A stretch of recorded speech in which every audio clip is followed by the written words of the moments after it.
Which movie industry do you think produces more films, Hollywood or Bollywood? Find this out and discover more fascinating facts about India and how AI will impact your work. Welcome to Smashing Connections, an opportunity to improve your emotional and cultural intelligence by learning more about people, perhaps a colleague, places, a career, a culture, some cuisines, and some smashing hangouts, which is geared towards improving your career's insights, organizational learning, personal development, social health. On Careers Insights, you get to hear from someone in their actual jobs and field. On organizational learning, you break the silos, get some insights into what others do, their relevance to the organization, and their contribution to the world. On personal development, improve your emotional and cultural intelligence by learning about other world cultures. Why is this important? Data has it that emotional intelligence, EQ, and cultural intelligence, CQ, play a pivotal role in both career success and overall life satisfaction. People who are emotionally aware are better leaders, earn more significantly than their non-aware colleagues. If you'd like to hear more about that, check the video in the description. On improving your social health, get some ideas about some smashing hangouts, hear about places to go for pleasure, and what others and you can do for leisure. Now, Jem, let's dig in as we explore India with. I'm Mangesh Bhalerao. I'm based out of India. I'm more into technical writing, instructional design, and content creation, training content creation. Yeah. I stay in Maharashtra, which is more of a central part, you can say central or western part, Maharashtra, Pune. The interesting part about India is like you find all the types in India, all type of plants, rainforests, heaviest rainfall that we get in Cherrapunji is heaviest in the world. Second coldest, we have again in Kashmir. We have coastal areas, not a beach. We also have desert. So I suppose this is the only country you'll find everything. You find snow, you find deserts, you find rainforest, you find beach. So everything in one place. You don't need to travel anywhere else. Does it snow in India? It's towards the Himalaya. So all the Himalayan ranges you get snowfall. Who are your favorite stars? If you have Stars in Bollywood. So Hrithik Roshan. He has a good personality, nice acting. We call him as Greek god for looks and the personality he carries. Does he actually love films or what kind of films? He's a versatile actor. He can do all from serious comedy, action. He's a good dancer, very nice dancer. So do you like dancing then? I like, but I cannot. Not good at it. Okay. So how did you get into your field? So when I started my company, I was working for Cisco. My main job was to just handle the booking expeditions for Cisco. But then that is when my manager identified the skills, the writing skills that I had. And that was a project when we had to automate the application. That is when he had nominated me, and that is when I was registered. I was introduced to technical writing. So I worked as a knowledge author who act as a link between the end users and the technical developers who used to automate the project. So that is when I got my first chance. So we just getting to job maybe after 8-9 months. That is where I understood, but I didn't have any idea about what field I'm getting into and what is the scope.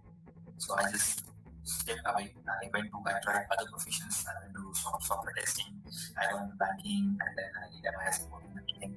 And when there was a chance, there was an opportunity to move away, like to try another field. I went back to my place. I tried technical writing, communication, and there was a lot of scope. And back in 2014, I came back into continuing education, and since then I'm working in the same field. Oh, that's a question. I said, what are the different types of training programs you produce? Yeah. So we create user guides, manuals, job aids. So moreover, this type of documents, those are for industrial use, for heavy machines and all. Besides that, we also create videos, interactive simulations, online web-based courses. So these are moreover used for software industry, moreover into IT. But for manufacturing, of course, you are installing some used machines on the remote place where there is no connectivity for internet. So it doesn't make any sense to have an online course for that. And I'm going to go and refer to an online course and do some fixes in the machine. For that case, in that scenario, you always need a printed document where you have those user guides and manuals. Yeah. So what's the scope of your career? Career in training? Whatever documentation is required. It can be to aeronautics, pharmacy, legal, and of course in IT. All the fields where trainings are required. Even in medical field. If I wanted to start a career in the field, what do they need to understand basics, like know what are instructional designer document, or say detailed content outline, or what is document content lifecycle, and how the adult learning theories like Bloom's taxonomy or Addis principle work. There are also say guides, Microsoft style guides, how to write a document, what do's and don'ts it has, Chicago guide. And there are courses, online certifications. Like in India, we can do a technical writing course which is for 2 years. Post graduation, or maybe it's after graduation, or maybe your higher studies as well. Okay, so do you know any that you can recommend for people in the UK, or is it universal? It's universal. It's universal. Anyone can apply.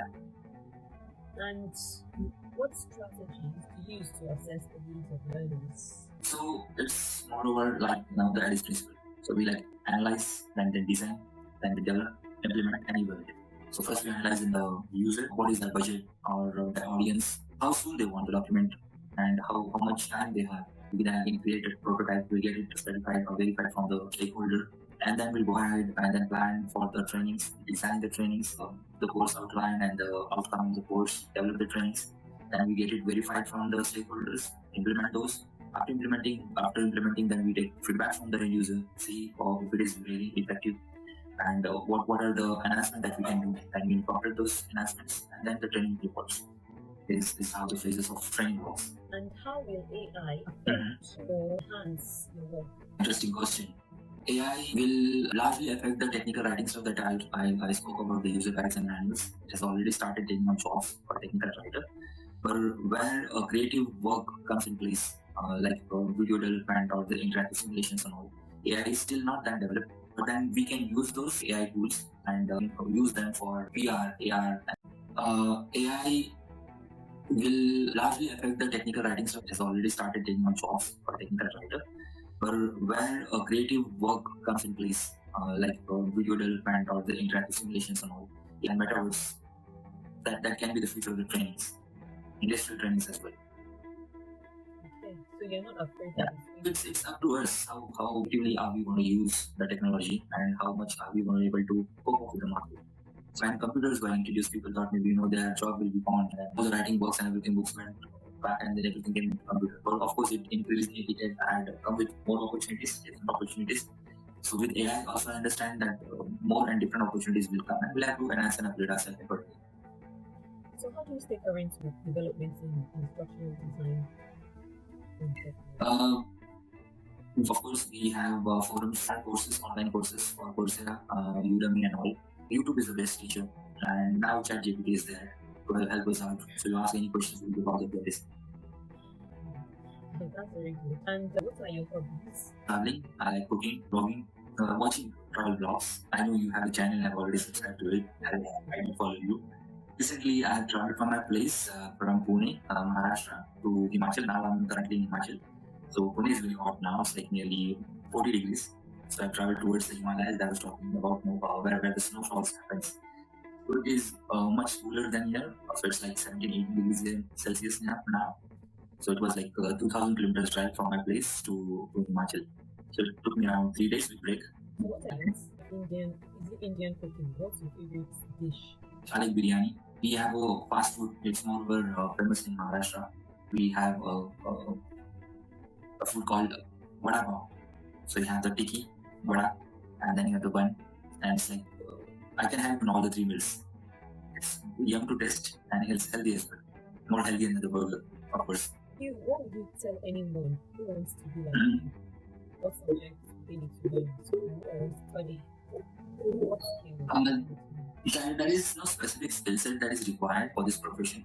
But then if you are an engineer, say mechanical engineer, so you have a better understanding about machines and you'll be able to write the documents very well. Someone who has learned pharmacy, he can write those medical documents. Someone who has done legal, he can write the legal documents. But for me, It's always been a new project. So now I'm working for an agile implementation project. Before that, it was automobile industries, cybersecurity, networking, heavy engineering. I have also worked for pharmacy. So for technical writing, okay, so we need to pick a new product. You need to understand the basics of it, get the application, understand the flow, and then go ahead and create the training. So it's always continuous learning phase. Understanding about a particular subject will not help. So this is a continuous project, continuous process, upgrading your skills as a technical writer or a content developer. Besides that, learning new technologies. So this is how again we get to learn and then we get an exposure to different tools, technologies, whatever happening around with us in the world. Rather than just if you're a software developer, you just be in focus developing a particular software, but you will not understand what is happening in pharmacy, banking, cybersecurity, HR. So this also helps us to enhance our knowledge, but again, it is a continuous learning process. You can never stop. How do you ensure that your content is engaging?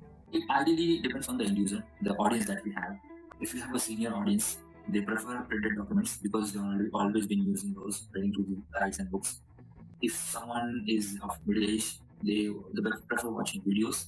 And now the latest Gen Zs and all, they prefer interactive simulations, and then they want gamifications in the application, in the trainings. They want rewards.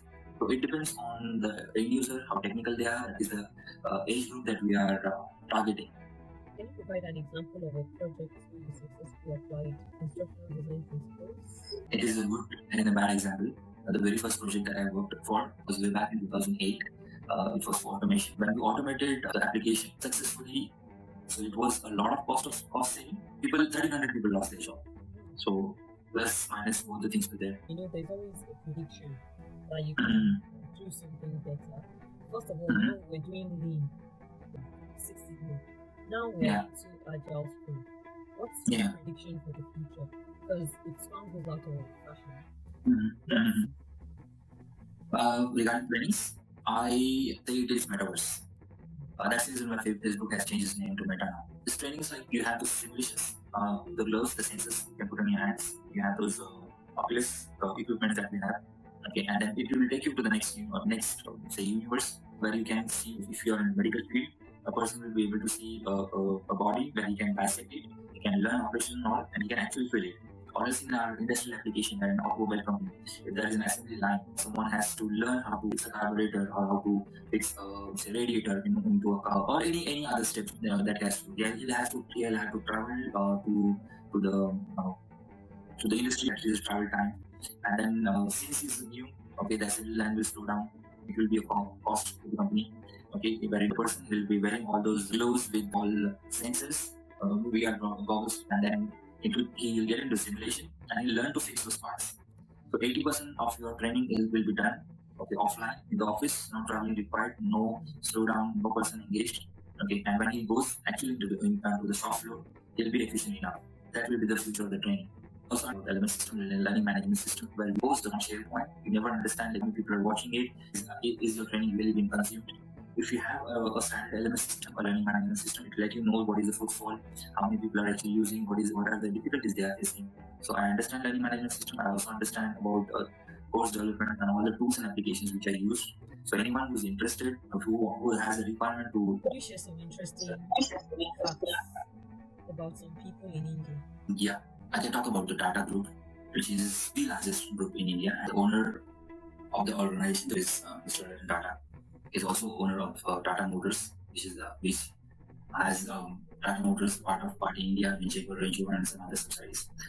He has recently bought back. Initially, he was the person. His father has started Air India, the motors, and most of their profit it goes into charity, and they are very humble. So he's the kind of person that you can worship. He's a Parsi. Parsi. These Parsis had traveled from Persia to India way back 300-400 years before, and they had come and settled here. Very small community, nearly 72,000 people. So, which charities does it support? Are they all Indian charities? It's an all field. So in India, where they want to set up a factory or a plant, they will add up all the villages besides it, and they will develop everything, roads and the water facilities and everything. And they also provide employment to the local system. That's so different. In part of Tata Group, you have when you go behind someone and you pass on the karmas. Okay. So you can manage that exchange. It's better too. because I don't know. Keep it to yourself. Here are 20 interesting facts about India. 1. India's population is projected to surpass China's by 2028, making it the most populous country in the world with approximately 1.45 billion inhabitants. 2. India boasts over 1,000 languages. The big six are Hindi, Bengali, Telugu, Marathi, Tamil, and Urdu. Each have more than 50 million speakers. 3. India is home to the world's largest youth population with around 808 million people under the age of 35. 4. The iconic Taj Mahal is slowly changing color due to air pollution. Its white marble walls are gradually turning yellow. 5. Despite being a democracy, India faces low voter turnout in elections compared to other democracies. 6. India has made efforts to tackle open defecation, but it remains a significant challenge in many areas. 7. Malnutrition continues to be a concern, especially among children. 8. India experiences a high number of road accidents, emphasizing the need for better road safety measures. 9. The distribution of income in India is unequal, with disparities between different sections of society. 10. India is the second largest consumer of gold globally and the world's largest producer of milk. 11. India is home to 22 officially recognized languages and hundreds of dialects. The Indian constitution recognizes 21 other languages besides Hindi, Bengali, Telugu, Marathi, Tamil, Urdu, and Gujarati. 12. India is the world's largest democracy with over 900 million eligible voters as of the 2019 general elections. It conducts the world's biggest electoral process. 13. The Indian Railways is one of the largest railway networks in the world, covering more than 67,000 kilometers and employing over 1 million people. 14. The Indus Valley Civilization, which flourished around 2500 BCE in what is now Pakistan and northwest India, is one of the world's oldest urban civilizations, known for its advanced architecture and urban planning. 15. India is the birthplace of several major religions, including Hinduism, Buddhism, Jainism, and Sikhism. It also has the third largest Muslim population in the world. 16. India celebrates a multitude of festivals, with Diwali, Holi, Eid, Christmas, and Pongal being some of the most widely celebrated. Each state has its own set of traditional festivals. 17. India has a vast and diverse ecosystem, including the Himalayas, deserts, forests, and coastal regions. It is home to numerous species of animals and plants, some of which are unique to the region. 18. Ancient India made significant contributions to mathematics, including the concept of zero, the decimal system, and significant advancements in algebra and trigonometry.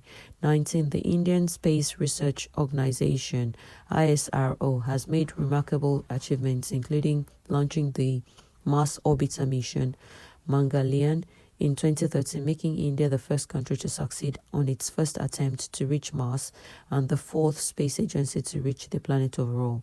20. Did you know India's Bollywood produces more films annually than Hollywood? Interestingly, India was once an island more than 100 million years ago. It broke off from an ancient supercontinent and eventually collided with Asia, creating the Himalayas, the world's youngest major mountain range. Now, Gem, your thoughts are valuable. Share them in the comments below. If you found this video insightful, please give us a thumbs up and don't forget to subscribe to my channel. Click the notification bell for new uploads. Now, Gem, this is just the tip of the iceberg. Discover people, careers, culture, smashing walks, smashing foods, smashing hangouts, and my other channel, Todigem, in the description. Explore cultural and emotional intelligence in the video also in the description. Let your intelligence bridge the gaps between hearts and minds. Until next time, stay curious. Thanks for watching.